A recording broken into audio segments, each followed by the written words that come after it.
Labas. Šios dienos tema - hemorojus.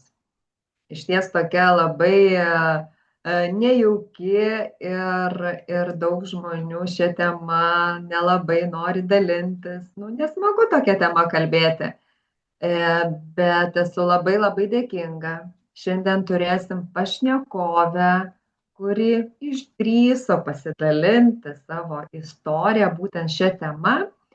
Nes nors ir nejauku, bet žinot, kai aš išgirdau jos istoriją, supratau, kad yra būdai ir realus žmogus sėdi, kuris šitą savo problemytę išsprendė. Ir labai labai tuom norim pasidalinti, kaip jai pavyko.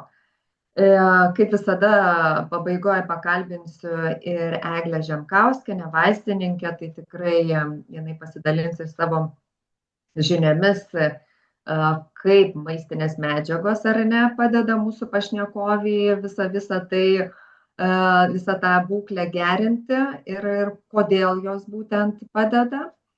Tai labas Silvija. Sveika, Andžela, sveika, Eglė. Eglutė, labas, irgi noriu pasisveikinti. Sveikos merginos, sveiki klausytojai. Tikiuosi, kad sveiki ir tikiuosi, kad niekas nevargstate šiuo metu su hemorojumi. Taip. O jeigu vargstat, manau, kad išgirsit tai, kaip galima visą tai sutvarkyti. Tai Silvija, išties, kaip ir pradžioj minėjau, tai labai labai tau dėkuoju, kad sutikai pasidalinti. Aš žinau, kad tai yra, na, išties tokioj vietoj ta problema, apie kurią nėra malonu kalbėti, bet, žinai, kai pagalvoji apie tai, kad tavo pasidalinimas gali turėti įtakos kitiems žmonėms, ir žmonės išgirs tos vertingos informacijos, tai dėl to mes va šitą ir norim paleisti į viešumą. Tai Silvija, tiesiog papasakok savo istoriją, kaip jinai prasidėjo, prieš kiek laiko, kokie tie simptomai. Esu aš vieną kartą girdėjus tavo istoriją, bet va, tiesiog žiūrovam nuo pradžių, ar ne, kaip tas viskas prasidėjo? Tai mano gal istorija prasidėjo nuo pat vaikystės, kada aš buvau linkusi į vidurių užkietėjimą, tik niekada nesureikšminau. Paskui atėjus paauglystei prasidėjo labai daug kavos, streso, egzaminai, darbai, pasiruošimai ir kažkaip vėl to nesureikšminau. Taip žiūri, gerai girdisi, ne? Gerai. Tai tik tais, kai aš išvažiavau į Švediją atostogų ir mano atostogos prasidėjo darbu fiziniu, su svoriais kelti, nešti, sodinti, pjauti, tai pradėjo tokie rimtesni simptomai darytis, ko aš irgi nenorėjau matyti. Tai truputėlį niežulio, truputėlį kraujo ir kažkaip taip vėl nesureikšminau, nenorėjau to, kaip čia pasakyti, nenorėjau matyti problemos, nes tuo metu reikėjo darbo, reikėjo pinigų. Ir grįžus į Lietuvą, pradėjus dirbti ligoninėje, man truputėlį paaštrėjo.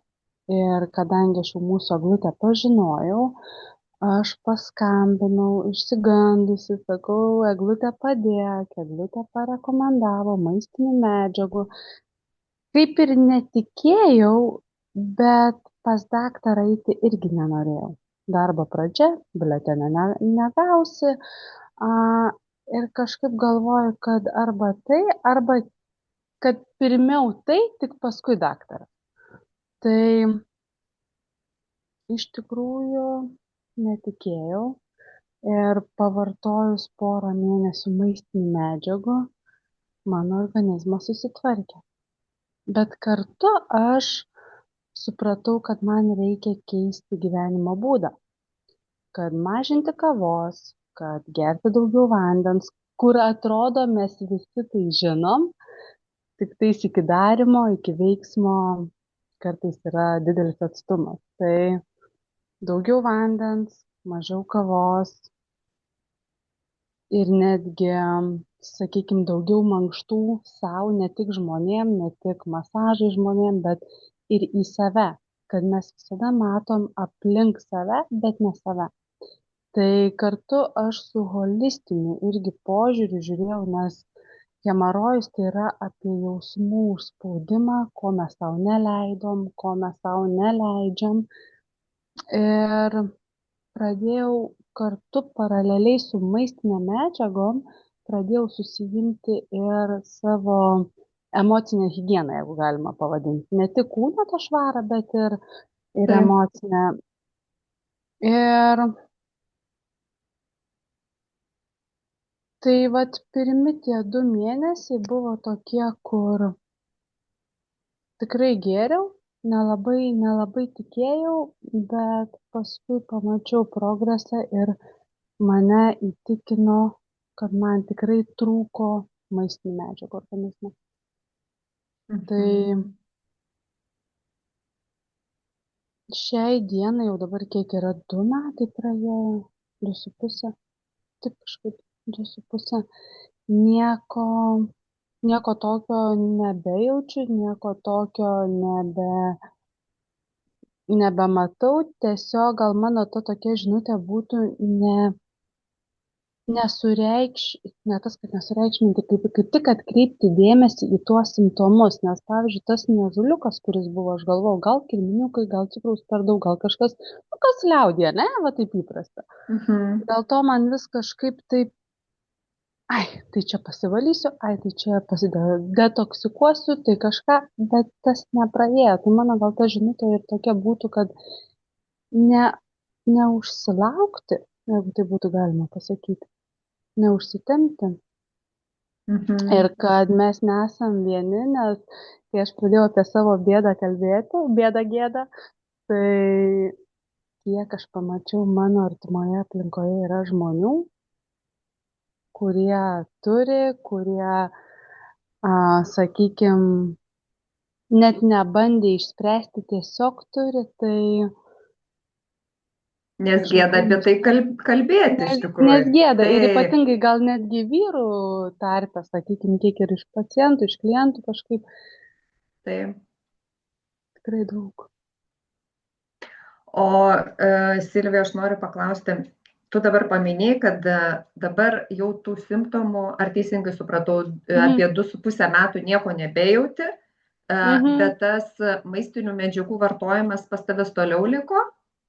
Taip, bet tik tiek, kad aš dabar jau, sakykime, plačiau naudoju, daugiau naudoju ir, pavyzdžiui, gerasias bakterijas įvedžiau ir šiaip papildomai, vat, ką jaučiu organizme reikia, ten ir magnio, dar kažką, tai tiesiog pradėjau labiau rūpintis pačiu kūnu ir girdėti, ką kūnas kalba.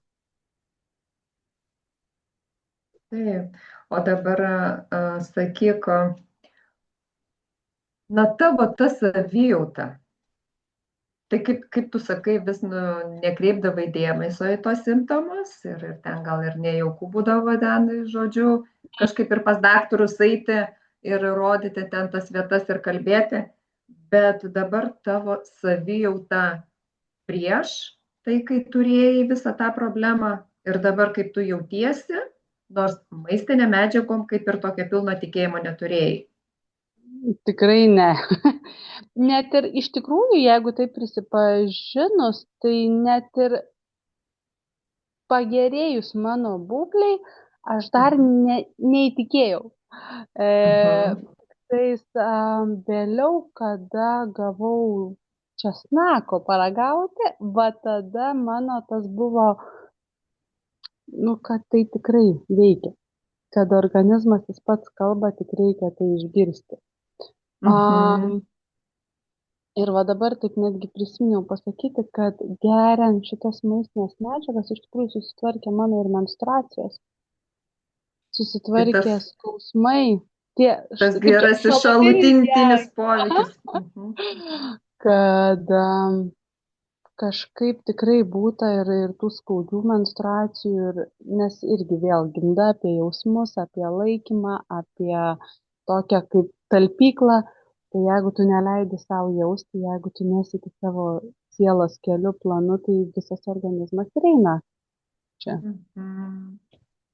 Taip, bet va šiai dienai jau su tuo tikėjimu, lengvumu žmonėm parekomenduotum savo būdą. Tikrai taip, nes tas diskomforto jausmas praėjo, tas organizmo, čia pasakyti, ir švara, bet gal labiau, kad pats organizmas jaučiu iš savęs, jisai yra dėkingas. Dėkingas už tą Mhm. pamatymą, už tą pasirūpinimą ir investavimą į save. Taip, Nes gal kažkiek truputėlį buvo baugu kaina ar kažką, bet kai tu suinvestuoji, tu matai, kad tau reikia ir tai, kaip čia pasakyti, kad tai nėra brangu. Tai yra sveikata, gera savijauta kainuoja ir aš tą savo kainą patyriau. Bet šiai dienai man norisi tiesiog rekomenduoti, kad neužsilaukti ir žiūrėti ir tai nėra gėda. Mano akim taip. labiau yra gėda laikytis tyliai savo kamputyje, negu kalbėti. Gerai, Silvija, labai labai tau dėkoju už pasidalinimą. Ir labai tu vieną dalyką teisingai paminėjai, kad bet kokia problema, kai pas mus atsiranda sveikatos, mes iš ties turėtume žiūrėti į visumą.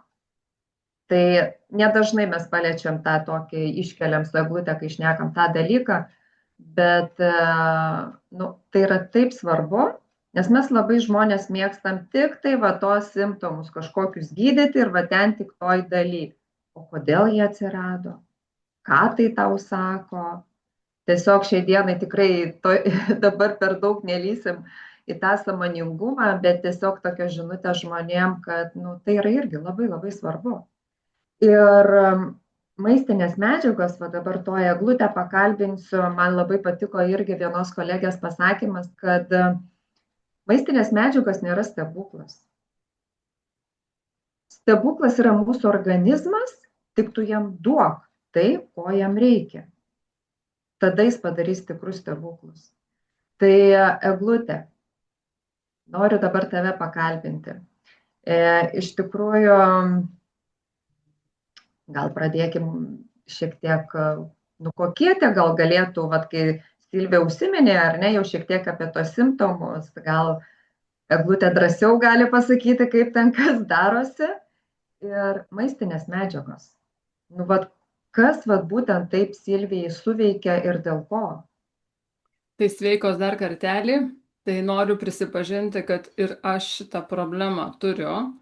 Aišku, ne kasdien, bet po 3 gimdymų ta problema atsirado, jau realiai su pirmuoju gimdymu atsirado ta problema.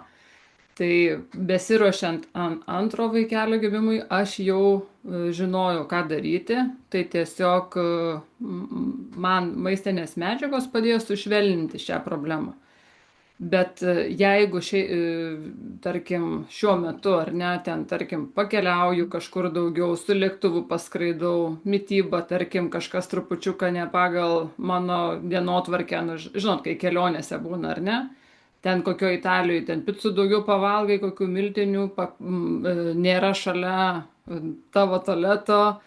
Ir taip toliau, kada grįžti į viešbutį tik permiegoti, tas režimas pabėga, tai ta problema jinai vėl primena apie save. Bet kai mes žinom, ką daryti, tai mes tiesiog išsisprendžiam paprastuoju būdu ir nu, tiesiog nedaeinam į kitų kritinių būklių. Tai kokios maistinės medžiagos padeda? Tai pirmiausia, mes turim vėlgi priežastį, ar ne, nors atrodytų tas hemorojus kaip ir nu, kaip sakyt, liga, problema, bet priežastys irgi gali būti skirtingos. Tai pavyzdžiui, vienam žmogui priežastis gali būti užkietėję viduriai, mityba be skaidulų. Nu, ta prasme, kada trūksta mityboje skaidulų. Tai tokiam žmogui labai padės skaidulos. Jeigu ta problema yra dėl to, kad yra disbiozė, gerųjų žarnyno bakterijų trūkumas, ar ne, tarkim, po daug antibiotikų kursų, po ligų, tada jau tą problemą labiausiai padės spręsti bakterijos gerosios žarnyno. Jeigu žmogaus maiste yra mažai medžiagų, kurias mes vadiname bioflavonoidais, tai tada vėl turėsim kraujuojantį hemorojų, nes bus trapios kraujagyslės. Turėsime uždegimą, nes tos medžiagos veikia ir prieš uždegimiškai. Tai, žodžiu, kai žmogus kreipiasi su tokia problema, aš pasiklausinėju, kaip viduriai ar užkietėja ar neužkietėja, kada vartoti antibiotikai, ar pučia pilvą, nes tada žinau vėlgi, ar tai yra disbiozės požymių, kaip žmogus valgo daržovės, vaisius ir uogas, kiek porcijų, nes aš visada klausiu, sakau, kiek porcijų suvalgai. Porcija yra mūsų kumštis iki riešo. Kiek porcijų daržovių, vaisių suvalgai. Ir tada, kai sako, 2, tai tada sakau, ar tai būna vaisiai, ar tai būna ir daržovės, nes kiti žmonės nuvalgo tik bananus, kurie irgi kietina vidurius. Ir ten retkarčiais kokį obuolį ir ten kokį agurką vieną per savaitę. Nu, ta prasme, kad ką valgo iš tų daržovių. Tai vat, kas turi hemorojų, labai padeda kopūstinės daržovės. Kopūstinė šeima, tai yra ir kopūstai, ir brokoliai, ir kalafiorai, ir salotos, ridikai, ta prasme, visi kryžmažiedžių šeimos atstovai. Kryžmažiedės daržovės vadinamos. Tai va, tai tarkim, ką rekomenduoju. Tai rekomenduoju papildus su bioflavonoidais. Tai yra ir bioflavonoidų atskirai papildą, ir vitamino C su bioflavonoidais, tai kad šitos medžiagos mažina uždegimą, didina kraujagyslių elastingumą, tai reiškia tikimybė maža, kad bus trapios kraujagyslės, kraujavimo ta rizika mažina. Tiesiog neleidžia tam procesui išvešėti, nes uždegimas jisai duoda niežulį, duoda skausmą, ta prasme, nes ir tinsta, ir skauda, ir peršti, ir niešti, viskas. Tai žodžiu, šitos medžiagos tai problemai padeda, kaip tu sakai, Andžela, duok organizmui, ko jam reikia, ir organizmas susitvarkys. Tai organizmas gavęs šitų medžiagų pats tą uždegimą susitvarko ir visa kita. Omega-3 riebiosios rūgštys mažina uždegimą. Taip pat rekomenduoju visada prie šitos problemos. Tada skaidulos. Arba tablečių pavidale, arba miltelių pavidale. Na, tiesiog įvairių skaidulų turim, bet labai svarbu, kad būtų ir tirpios, ir netirpios skaidulos, nes mums labai reikia, tiesiog tą problemą spręsti iš pagrindų, tai ir atmirkyti tas kišenes storajam žarnyne, kad visi šlakai, viskas, žodžiu, pasišalintų. Taip pat skaidulos jos mažina ir uždegimą. Ir bendrai sveikatai yra ne tik dėl hemorojos, bet aplamai tai yra, įsivaizduokit, jeigu imunitetas mūsų gyvena žarnyne, jeigu galim sakyti, kad žarnynas yra imuniteto namai, ar ne, tai skaidulos yra imuniteto švarintojas, tų namų tvarkytojas, kad nebūtų mūsų žarnyne bardakas. Tai mes turėsime visokiojopą naudą. Ir žinoma, gerosios bakterijos, nes gerosios bakterijos jos skaido maistinės medžiagas, jos užtikrina, kad neužsiveistų ten per daug patogeninių bakterijų. Taip pat jos reikalingos, kad mūsų žarnyno gleivinė pagamintų trumpųjų grandinių riebiąsias rūgštis, kurios taip pat priešuždegimiškai veikia. Tai jeigu mes turime mažai bakterijų gerųjų, mes turime mažai trumpųjų grandinių riebių rūgščių, tai reiškia tų stiprių priešuždegimiškai veikiančių medžiagų, kurias mes patys gaminam. Tai, žodžiu, be to nebus to.